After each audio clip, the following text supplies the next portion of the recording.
Forage Ghana. We also have Trent McKnight of AgriCorps with us. If you look at the program, you can actually find a detailed bios on both of them on page 9, so make sure that you do check that out. But before we do hear from them, we're going to kick it to a video on 4-H in Africa to get us started.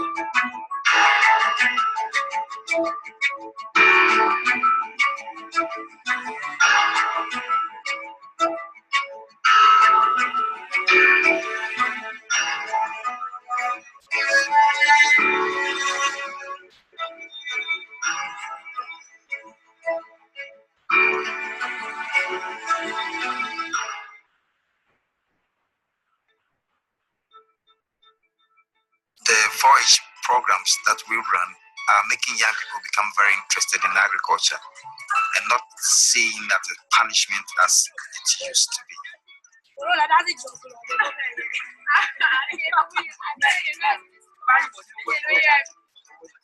We've been giving them tools, we've been giving them seeds, and this motivates them to go into some agriculture with a scientific approach. They are able to plant with a good protocol that we teach them. They are able to make a lot of money. We have applied science to the 4-H agriculture, and now we can see they are improving the class. So that we can improve production, and then the farmers will have enough income. So that is why 4-H is very important. Every young person that goes into 4-H learn more things about what they can do to be able to improve their livelihood and create wealth as well. The parents have also changed their attitude towards agriculture, because when they see children producing food and feeding themselves, then it makes like a real turnabout in the community.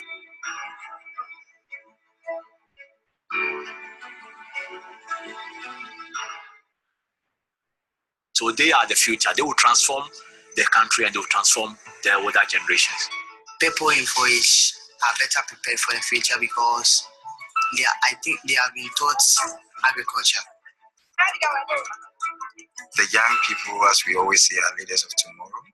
I'm seeing responsible leaders in future from this club. I see great businessmen in these children.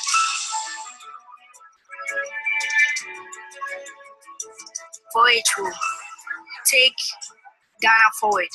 Ghana will become someplace in future.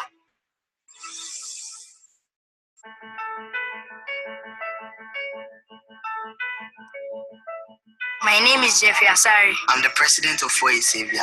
I'm the solution. We are the solution. I'm the solution. I am the solution. We are the solution. I am the solution. I am the solution. I am the solution. I'm the solution. We are the solution.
if that video doesn't get you excited about transforming global agriculture through youth engagement, I don't know what will.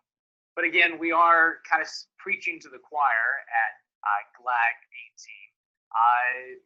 But one thing that I do think is important to bring attention to, while most of us here believe that youth are the solution to our food insecurity problems of the future, youth have not always been viewed as the solution. And in many parts of the world, they still are not viewed as the solution. For thousands of years, young people have been viewed to be seen and not heard, to do but not ask questions. It's only within the last 2 centuries that we have begun to see young people as not just tiny humans, but also part of the solution to be able to develop our agricultural economies and economies as a whole. This really began in the United States from an agricultural education perspective when Abraham Lincoln signed the Morrill Land-Grant Act in 1862, effectively creating the very first piece of agricultural education legislation. The Morrill Act created Penn State, Ohio State, Texas A&M, and other land-grant institutions of higher learning to teach agriculture and to increase the sum total knowledge of science within agriculture to improve agricultural production. However, even though these experiment stations and research stations and universities were improving knowledge and science in agriculture, it wasn't quite moving the needle on production agriculture at the farm level yet. So at the early part of the 20th century, the United States Congress passed the Smith-Lever Act, creating the Cooperative Extension Service as a means to extend the knowledge from these universities to every county in America and thus to every farmer. But there again was a problem. The farmers tended to be older and uneducated, and the extension agents tended to be younger and educated, and there was a clash of cultures. And the farmer wanted to know who in the heck this young whippersnapper was coming in trying to tell him what to do on his farm, and they resisted these new ideas brought to them by these extension agents extending the knowledge from these universities. And as extension agents met failure after failure in trying to reach farmers, finally one extension agent in Texas said, well, if you can't teach an old dog new tricks, then next year I'll start with the pups. And they began to engage young people in agriculture. First through corn clubs and tomato clubs and dairy clubs, trying to reach young people to teach them new technologies and new methodologies within agriculture. It was from these original corn clubs that Forage and Future Farmers of America and vocational agriculture and agricultural education developed. And we first began to engage young people across the board in agriculture. According to Everett Rogers' Diffusion of Innovation, young people are early adopters of technology. It doesn't matter whether that new technology is a Facebook or an iPhone or a new seed variety. Young people are always the first ones to adopt new ideas. They have the mental capacity to be able to do that, but they also have the financial luxury to do that because they don't have family responsibilities that create risks that hold them back from adopting new ideas. Take Facebook, for example. Most likely, the first person in your family to adopt Facebook was a young person. They got on because it was cool. It was a new thing to do. It was a way for them to connect with their friends. And then mom got on Facebook because she wanted to see what little Johnny was doing, and little Johnny wasn't telling her what was going on at school. And then grandma wanted to get on Facebook because she wanted to be able to communicate with little Johnny, and he wasn't returning her phone calls at night. And so the only way that she could communicate with him was to get on instant messenger on on Facebook, it was a technology that was adopted by young people and then diffused to adults. A similar thing happened in agriculture with hybrid corn. There was an article in The Economist a few years ago that did a great job of talking about the history of the 4-H movement in the United States and how that transformed American agriculture. Let me read a part of that to you. In the 1920s, educational trains trundled through the prairies, pulling boxcars of animals and demonstration crops. At each stop, hundreds would gather for public lectures. Older folk resisted such newfangled ideas as planting hybrid corn bought from merchants rather than seed corn from their own harvests. Enter the 4-H movement, which gave youngsters hybrid seed to plant, then waited for the shock as children's corn outgrew their parents. From there, when the parents saw their children, when the fathers saw their sons' corn outgrowing theirs, they then became interested in hybrid corn and began to purchase that from seed merchants, and it began to take off. It was a technology adopted by young people and then passed along to adults. See, 4-H and FFA aren't simply feel-good youth organizations. They also created the tipping point that transformed the landscape of American agriculture. And what we believe at AgriCorps is that youth can have a similar effect in the development of agricultural economies around the world. Once we tap in and begin to engage more youth in agricultural education and transferring and introducing new technologies and methodologies to youth, then we will reach a global tipping point in agriculture that will transform the way in which we see agriculture and make our planet more food secure. I want to introduce Boateng, one of our partners in this with 4-H Ghana. Bo created 4-H Ghana almost 15 years ago and believes in the power of youth and believes that youth can be transformational agents in agriculture development, and has invested in them in his country. And I'll let Boat share a little bit more about 4-H Ghana. Thank you, Trent. The 4-H program that we run in Ghana started in the year 2000. It started very small. Personally, having worked at the government youth department for the past 20 years, I have come to see that the positive youth development program that 4-H adopted is making a significant role in our program. With little clubs that we started, we've been able to move to over 1,000 clubs across the country. And this is so phenomenal. The picture you see over there is not a market. It's a street in the business center of Accra. And this tells a story. This tells us that when young people are not properly handled and are left on their own, there's a tendency that they may all move from the rural areas to the urban cities. In Ghana, we have a problem of urban youth program, rural migration program.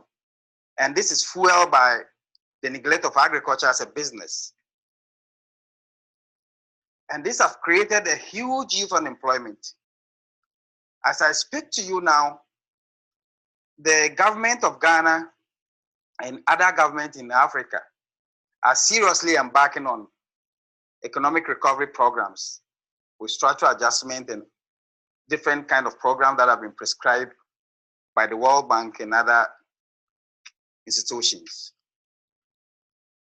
Unfortunately, these programs have a very terrible effect on the young people because as they pass and move from schools every year, they are absorbed into the system without knowing where they have to be. And this is a very chaotic situation that we find in most of our cities in various countries in Africa. And this is why the Forage program is very, very important. Started in 2000, we've been able to move and work with some partners in driving the positive youth development programs. Forage is a member of the Global Forage Network, which was established a few years ago to drive the positive youth agenda across the world. Our mission is to provide innovative positive youth development programs that increase participation and investment in young people. Ghana, being a leading producer of cocoa, is challenged with a lot of problems which the young people have to pay for. The program that we run in Ghana have this following components.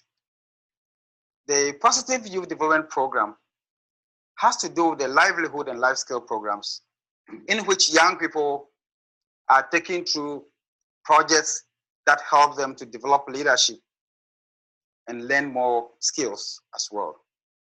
One of our flagship programs is the Enterprise Garden Project, which we started along the program. The Enterprise Garden Project plays a very important role in our programming. About 4 years ago, we were privileged to be supported by the DuPont Pioneer, and we were able to introduce into the Ghanaian agricultural sector the most effective way of producing maize in a very scientific level.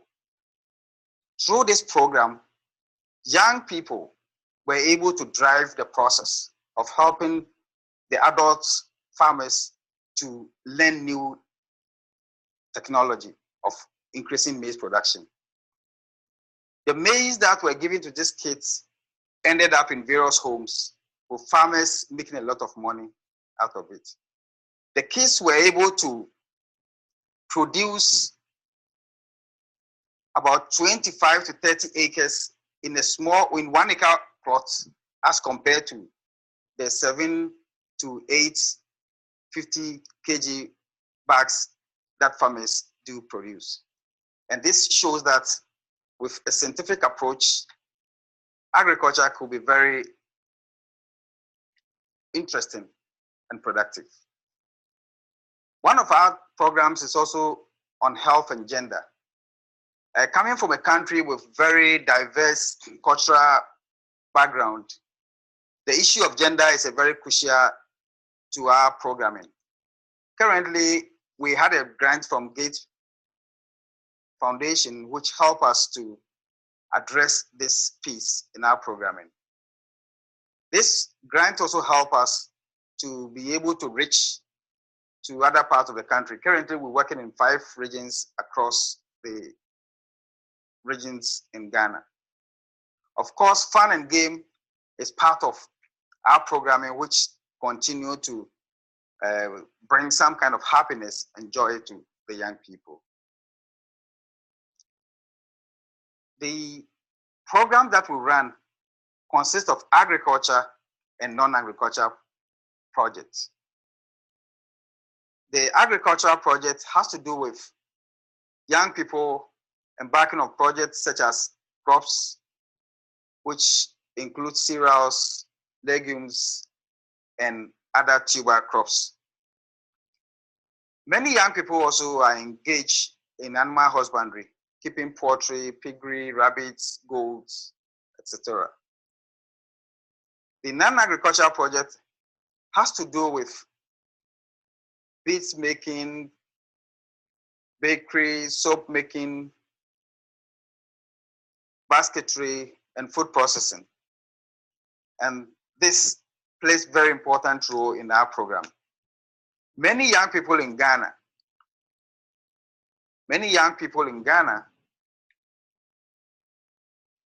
do forage projects to earn income to support their education and their livelihood as such.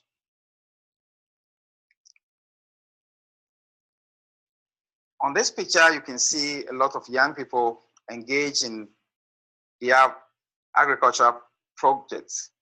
Here, they're trying to plant carrots on their beds at school.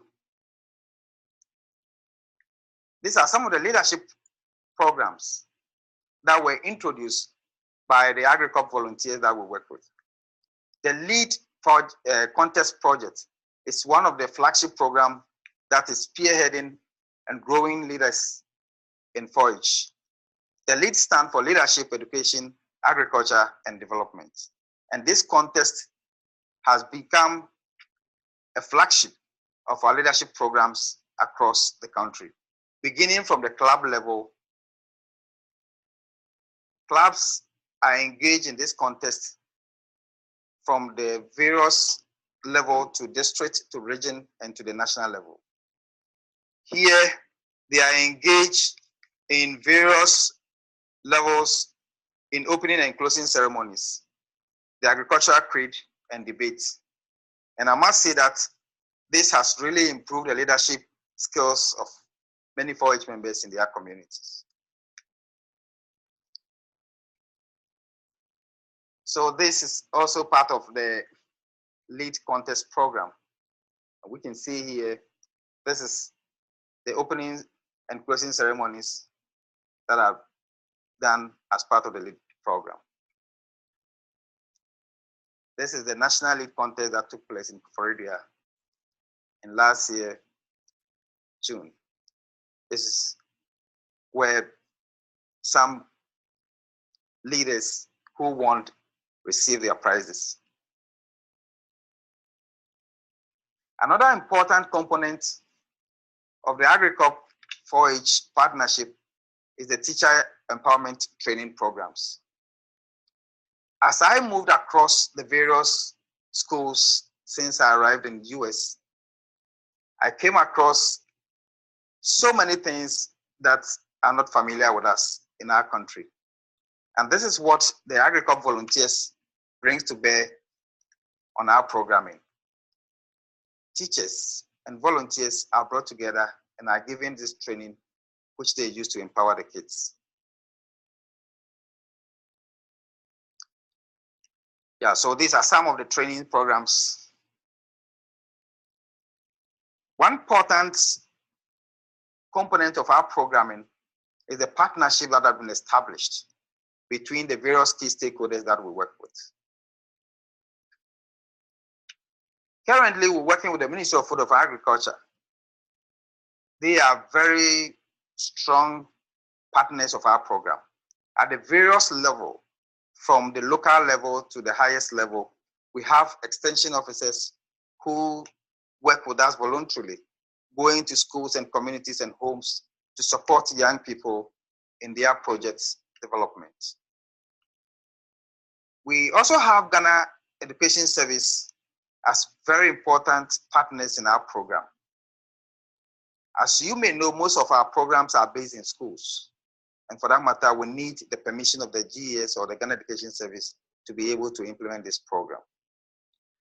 The teachers in these schools serve as the club advisors voluntarily, and they help to mentor these kids. Another key important partners that we've been able to work with and sign a partnership agreement is the University of Cape Coast.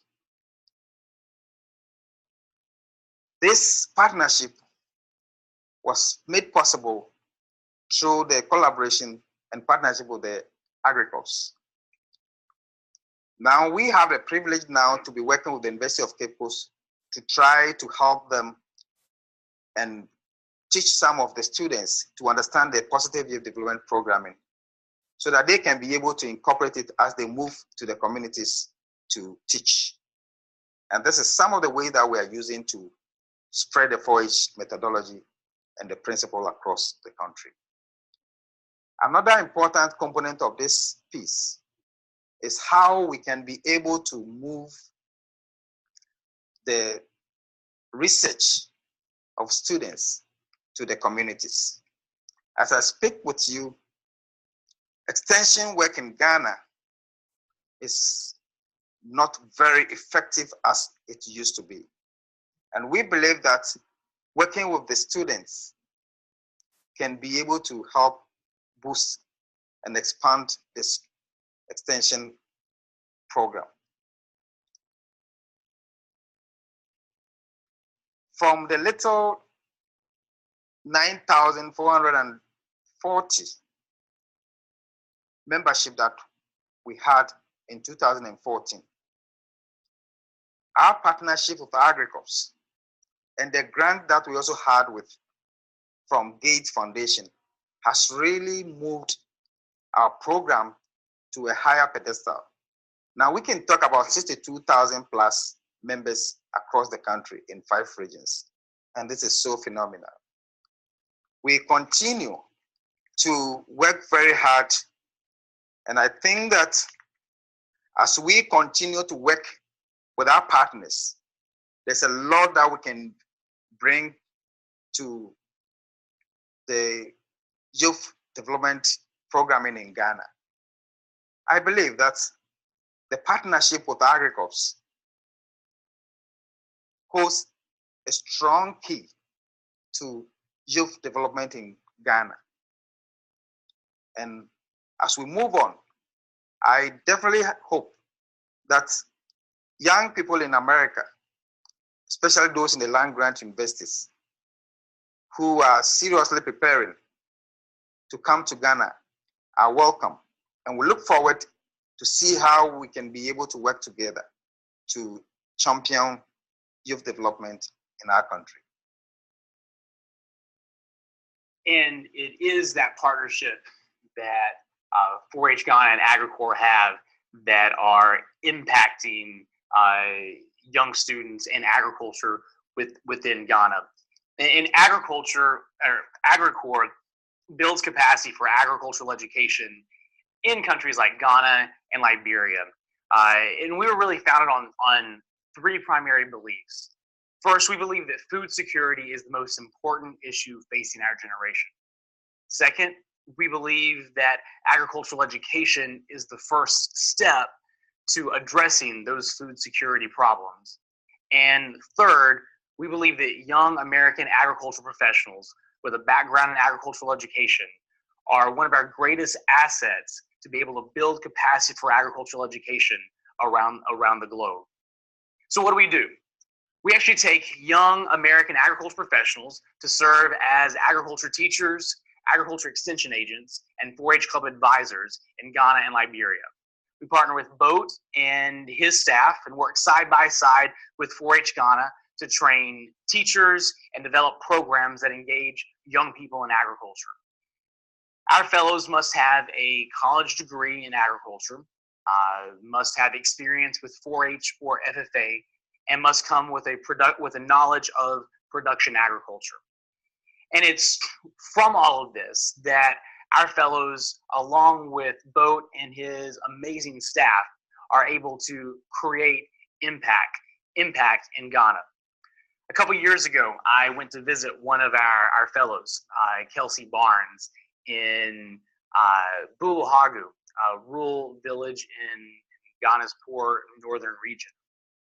When I got there and my car pulled up, the headmaster came running out of the schoolhouse and began to thank me over and over again for having Kelsey placed in this community.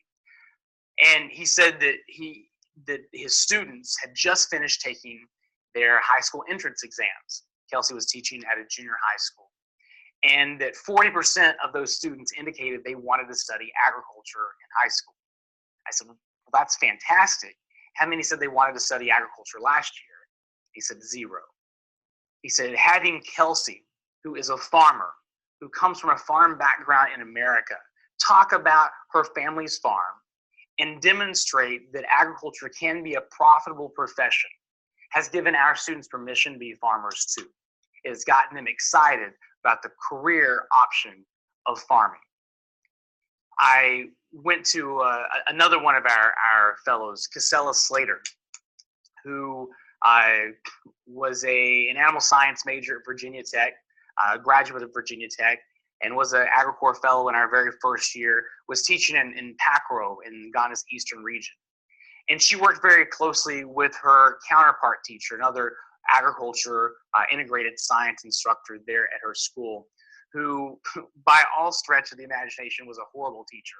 But it really wasn't his fault. He was stuck in a paradigm that he had been taught, a very hierarchical structure that said that teachers are dictators and rulers of the class and students are the subjects. And he abused corporal punishment, caned students for even asking questions, and created an environment of fear in his classroom. Casella's approach was much different. It was one that she grew up in, one that was more student-centered, that engaged students, that fostered questions and experiential learning. And JaJuan, her counterpart teacher, saw the difference. He saw what her students were able to do and that her students were growing, and came to her one day and said, "Help me become a better teacher." And she began to work with him over the next couple of months. And by the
All right, I think that we are back.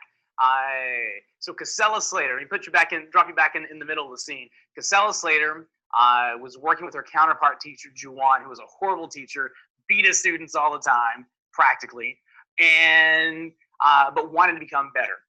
And she began to work with him in teaching him more student-centered approaches and experiential teaching methodology and pedagogy. And by the end of her AgriCorps experience, JaJuan had transformed the way in which he taught. He would go out into the school garden with the students and work side by side with them, singing, leading fun and games, teaching and learning alongside the students. That was 3 years ago. Today, JaJuan is a teacher educator for the Ghana Education Services and is now training other teachers in how to become better teachers. One final impact story here. John Romo helped the Adarkwa Forage Club in Ghana's eastern region develop a cocoa and oil palm tree seedling nursery. Students learned agriculture as a science and a business. Farmers had access to an improved hybrid variety of oil palm and cocoa seedlings, which would improve their yields and thus their incomes. The school made money off the proceeds of the sale of these seedlings, which they applied towards school supplies and school fees for 4-H members. It was a win-win-win for the entire community. As a result of this impact, the community elders approached John and asked him to serve as a sub-chief which he continues to hold and serve to this day. Our AgriCorps fellows, another one, Dustin Homan, who you heard from earlier today from Ohio State, worked side by side with Boak and his amazing staff at the Forage office in Costa Rica in the Eastern region, and helped them write the Bill and Melinda Gates Foundation grant, raising $500,000 for the expansion of 4-H programs into 5 regions of Ghana. These are the types of works that happen and the impact that happens through partnerships because of 4-H, because of Boat's vision and their hard work and their know-how, and then because of the added resources that AgriCorps fellows come in as volunteers to support. That collaboration is creating impact in that country. So how can you help? Well, there's really 2 ways. Yeah, I think it's very, very important to note or to know that the skills that these young people bring to bear on our people is so much. Well, they may not see or realize what they are doing, but I can say that they are doing a lot. We have come from a very strong traditions that make it very, very difficult for us to change certain things. But as teachers and volunteers work with these young people and they work together, they learn so many things.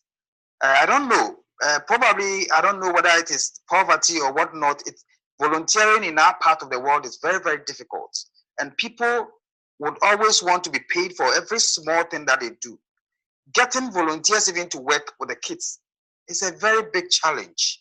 But these volunteers comes with a lot of passion that as they work with our people, they begin to transform them. And at this moment, we are proud to also have some young people who can train our volunteers for us. So we need the AgriCorps volunteers. And I want to urge all young people who are interested to continue to sign up to be enrolled as an AgriCorps fellows. I think that's the gateway to come to Ghana. You can never come to Ghana on your own to become a 4-H activist and work with us without going to the AgriCorps. So we urge more people to sign up and become a fellows. And one of the things that AgriCorps really believes is in the power of long-term placements. Coming into a country for 2 weeks can be a great experience for you to be able to learn about another culture. But if you really want to create impact, it takes learning the other culture to be able to know who they are, be accepted within those communities, which is why AgriCorps places volunteers for at least 1 year in communities to transform. The second way that you can become involved is by supporting 4-H Ghana financially. We've created a CrowdRise site for you and your organization to develop a fundraiser for 4-H Ghana. 4-H Ghana depends, their operations depend upon donors like you, like foundations, universities, but we want to encourage FFA chapters and 4-H clubs or your local agricultural organization on your college campus to organize a fundraiser to support the 4-H leadership camp and lead competitions in 2018. We're trying to raise $20,000 for that. And there are 3 different kind of rewards based on your level of commitment. If you're able to raise $500, you and your organization will receive a report and photographs from that experience. If you raise $1,000, you'll receive a personalized thank you video from the students. And if you are able to raise, your organization is able to raise $2,500, then you will have a one-on-one Skype call with Boat and his colleagues at 4-H Ghana to be able to interchange ideas between your 2 organizations. But we want to close not from hearing from us, but by hearing from a young person, a 4-H Ghana member. We believe in the future of agriculture, and all of us, and I would believe that most of us watching and participating in GLAG believe that young people will be the drivers of change in agricultural economies. But don't take it from us. Take it from Deborah, a sixth grader who won the 2017 4-H Ghana Creed Speaking Contest. My name is Deborah Felicity from Howard Presbytery's 4-H Club in the Volta region. I am in Basic 6.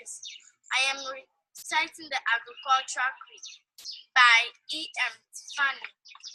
I believe in the future of agriculture with the faith born not of words but of deeds. Achievements won by the present and past generations of agriculturists. The promise of better days through better ways, even as the better things we now enjoy have come to us from the struggles of former years. I believe that to live and work on a good farm or to be engaged in other agricultural pursuits is pleasant as well as challenging. For I know the choice and discomfort of agricultural life and hold an inborn fondness for those associations which even in hours of discouragement I cannot deny. I believe in leadership from ourselves and respect from others. I believe in my own ability to work efficiently and think clearly. With such knowledge and skill as I can secure, and in the ability of progressive agriculture is to serve our own and the public interest in producing and marketing the products of our soil. I believe in less dependence on begging and more power in bargaining, in the life abundance and enough honest work to help make it so, for others as well as myself. And less need for charity and more of it when needed. In being happy myself and working fairly with those whose happiness depends upon me. I believe that Ghanaian agriculture can and will hold true to the best tradition of our national life, and that I can exert an influence in my home and community, which will stand solid for my part in that inspiring task. Thank you.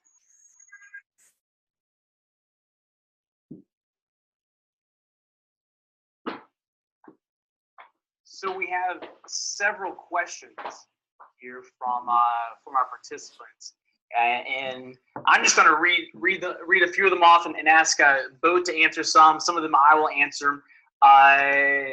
But one of the questions: do the students in 4-H Ghana learn how to create a business model with which they can develop their entrepreneurial skills and gain income? Yeah, basically this has been our objective. Like I said earlier in my presentation, the 4-H program that we run is basically to help young people to develop some income source to help their education and their livelihood. So most of the programs that we run, kids do projects that is aimed at trying to help them to develop or to earn an income to support their living. Let's talk about gender for a moment. I know that 4-H Ghana has done a lot within the realm of gender. The Bill and Melinda Gates Foundation was entitled The Fifth H, Her. Can you tell us what is 4-H doing to bring in young women and young girls into the agriculture and leadership community? Thank you.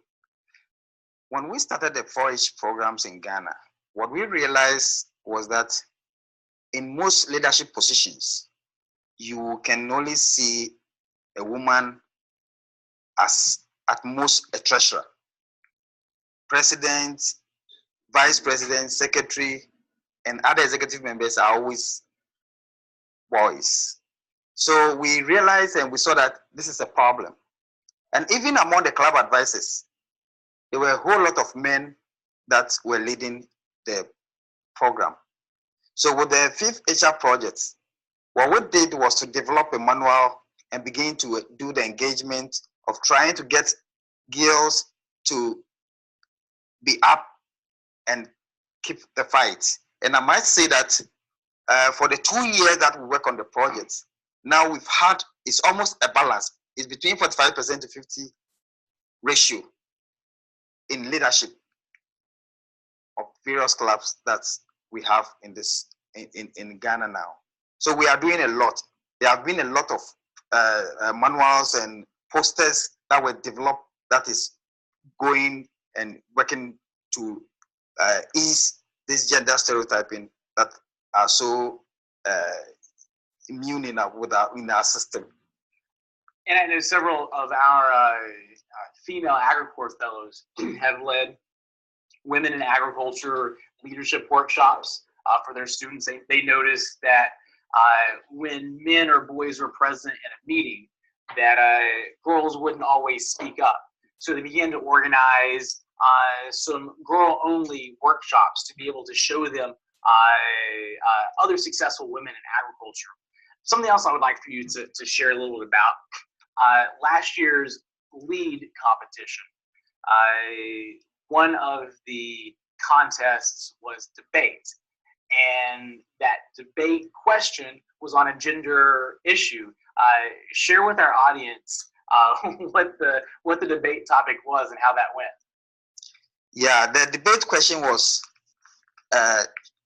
should a girl be made a president of Forage club in all the various across the country? No boys, only girls. Yes, no boys, only girls. Should we have girls as presidents across the Forage programs in Ghana? And this is a very interesting debate topic that was hotly debated across the various levels of the lead debates that we had in Ghana. We saw a lot of discussions that came up. Really, coming from a country where we have a men-dominated culture, I think really it really came up and gave up a lot of thoughts that people need to know. And let me also add that, like I said, talk about culture. We live in this tradition where in some areas, I was sharing this thing with Alasan, one of our colleagues from the north, and he was telling me in some areas, a wife even cannot eat with the husband. That is a taboo. I mean, people will just laugh at the husband. Can you imagine?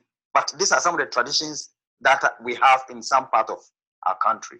So we have a lot that whatever, there's a tradition that says that if a woman buys a gun, it is the man that fires. Meaning that whatever good thing that the woman have belongs to the man. So we have a lot of things that need to change.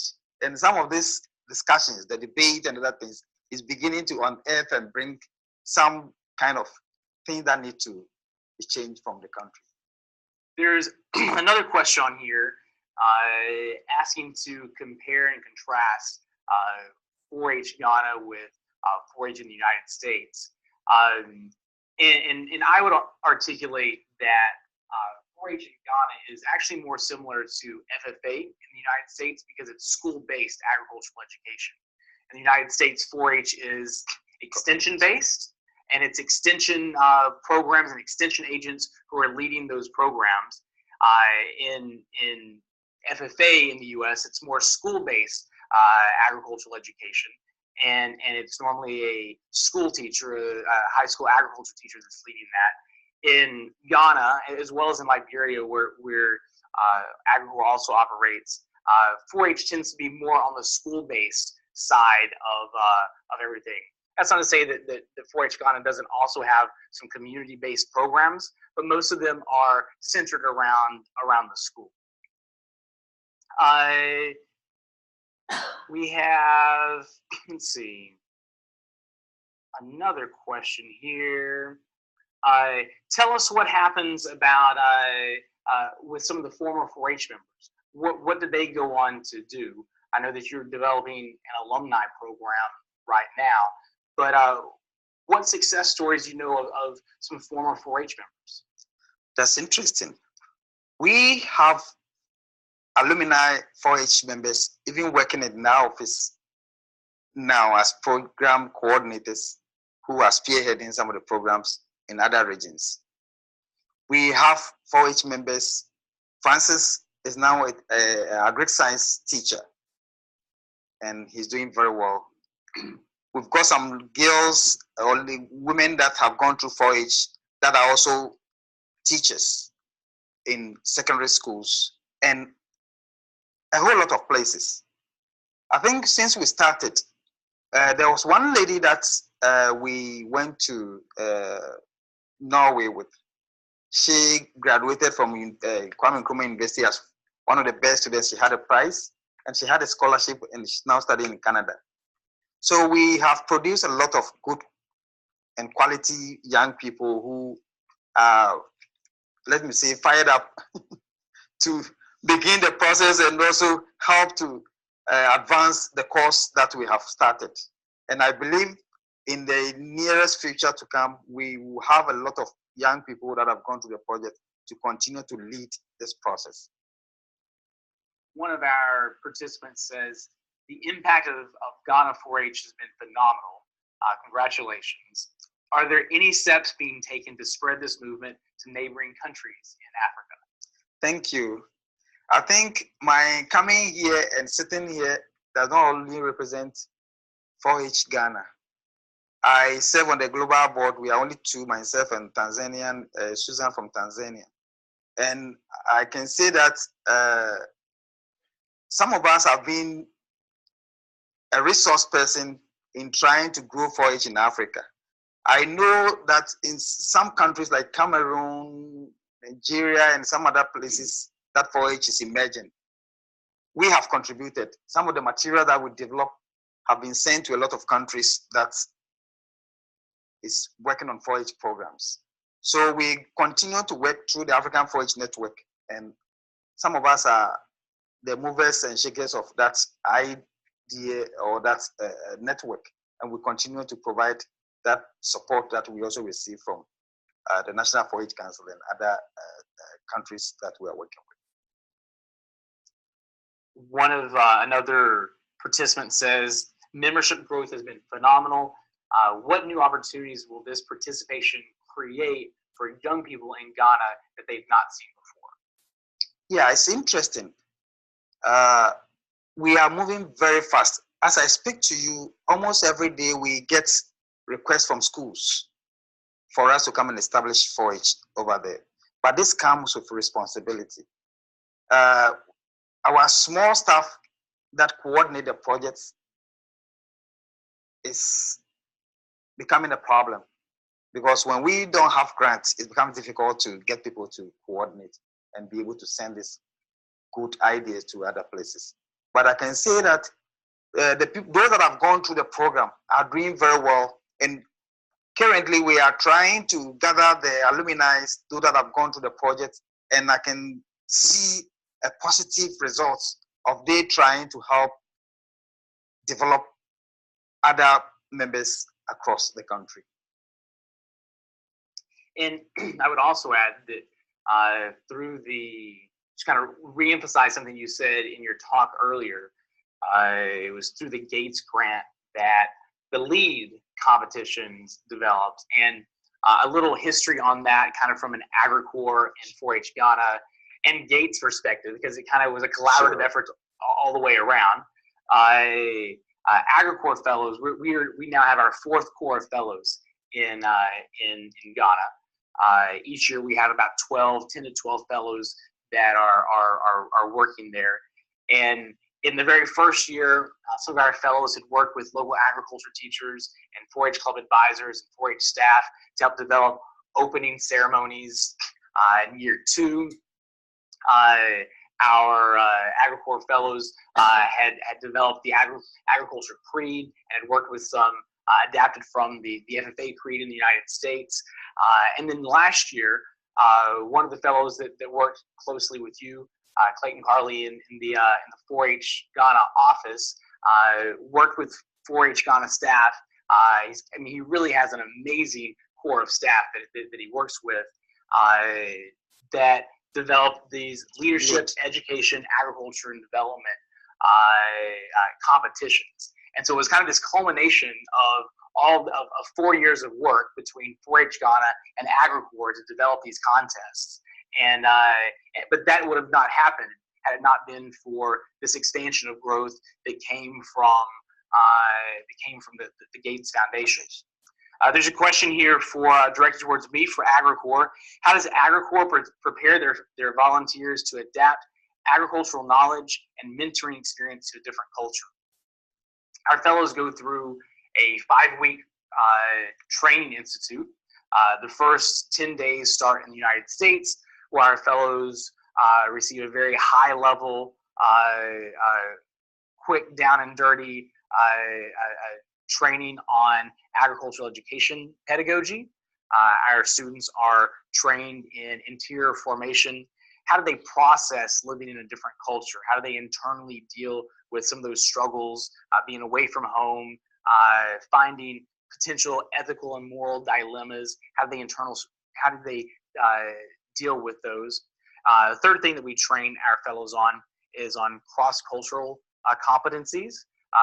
So once we get into country, we bring in the same trainers that are training Peace Corps volunteers on cross-cultural competencies, are working with our fellows, teaching them cultural observances, religious observances, as well as language training. 4-H Ghana helps with that aspect as well. And then the fourth piece is agriculture enhancement. So just because one of our fellows grew up on a corn farm in the Midwest doesn't mean that they know anything at all how to grow cassava in Ghana. So we connect our fellows to agriculture research institutions in Ghana, so that they are at least connected to the scientists and the extension workers who are dealing with specific crops. One thing about taking agriculture professionals to do this kind of work is they also know what they don't know, but they know where they can go get that knowledge because they're familiar with agricultural systems. And I think that that's probably the most important thing, is that just because they grew up on a farm here doesn't mean that they can do agriculture in a different culture, but they understand agriculture systems enough to where they can find those answers if they need them. And I think those are all.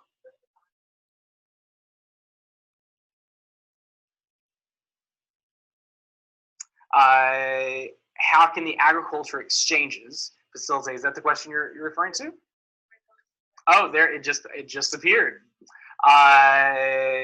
For those of us who may be interested in serving with AgriCorps, or teachers who know students who may be, how can we prepare ourselves to be good candidates? Awesome question.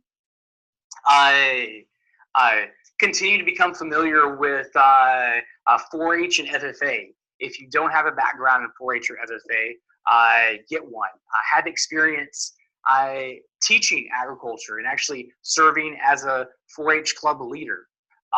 Take an agricultural education class. Maybe you're an agricultural economics major or an animal science major. Take an agricultural education class so that you understand some basic pedagogical systems that you're able to then apply as an AgriCorps fellow. If you've never studied abroad or taken a trip abroad, I encourage you to do that. While it's not a prerequisite to being an AgriCorps fellow, it certainly helps to be able to have some type of international experience under your belt. And then most importantly, go and sign up for more information on our website, which is agricorps.org. There's a place there under the Learn More tab right in the middle. Click on it, and there's a place that you can sign up just to learn more information. That puts you on our listserv.